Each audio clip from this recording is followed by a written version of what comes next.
Israel और Iran के बीच बीते दिनों युद्ध जैसे हालात बन गए थे। दोनों देशों ने एक दूसरे पर हमले किए, जिसका असर पूरे मिडिल ईस्ट पर पड़ा। फिलहाल इजरायल और ईरान के बीच तनाव स्थिर है।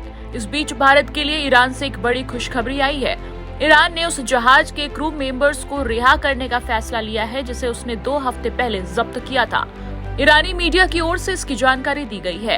ईरानी मीडिया के मुताबिक जब्त किए गए इजरायल से जुड़े पुर्तगाली झंडे वाले जहाज के चालक दल को कांसुलर पहुंच प्रदान की है। ईरान के विदेश मंत्री हुसैन अमीरा अब्दुल्लाहियन ने कहा है कि जल्दी ही सभी को रिहा किया जाएगा।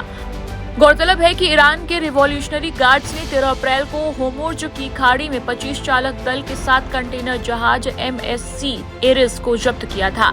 इस जहाज पर 17 भारतीय क्रू मेंबर्स थे, जिसमें एक भारतीय क्रू मेंबर की MSC एरिस सकुशल भारत वापसी हो चुकी है।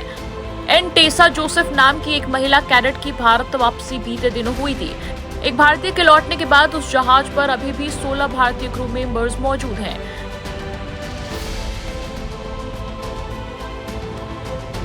इस मामले पर ईरान के विदेश मंत्री हुसैन अमीर अब्दुल्लाहियन ने पुर्तगाल के विदेश मंत्री पाउलो रंगेल के साथ फोन पर लंबी बातचीत की है। उन्होंने पुर्तगाली विदेश मंत्री से कहा है कि जहाज के चालक दल की रिहाई का मानवीय मुद्दा ईरान के लिए गंभीर विषय है। चालक दल को उनके देशों के राजदूतों को सुपुर्द कर दिया जाएगा।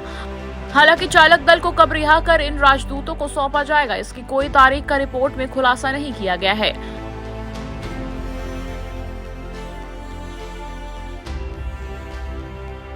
बता दें कि भारत के विदेश मंत्रालय ने ईरान द्वारा जब्त किए गए इजरायली लिंक्ड मालवाहक जहाज पर सवार भारतीय चालक दल के संबंध में गुरुवार को जानकारी दी है। विदेश मंत्रालय के प्रवक्ता रणधीर जायसवाल ने कहा था कि 17 भारतीय क्रू सदस्यों में से एक सुरक्षित भारत लौट आया है और बाकी सभी सुरक्षित हैं। जायसवाल ने बताया था कि चालक दल के सदस्यों को उनके कॉन्ट्रैक्ट के दायित्वों को पूरा करने के बाद रिहा कर दिया जाएगा।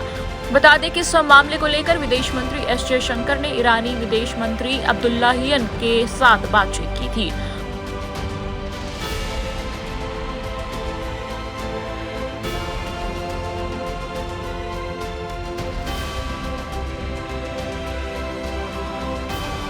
मालवाहक जहाज MSC एरिस को 13 अप्रैल को ईरान के Islamic revolutionary guards corps navy ने जब्त कर लिया था, जिसमें 17 भारतीय नागरिक सवार थे।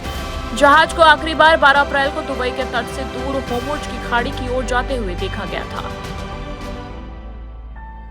टाइम्स नाउ भारत डिजिटल की रिपोर्ट।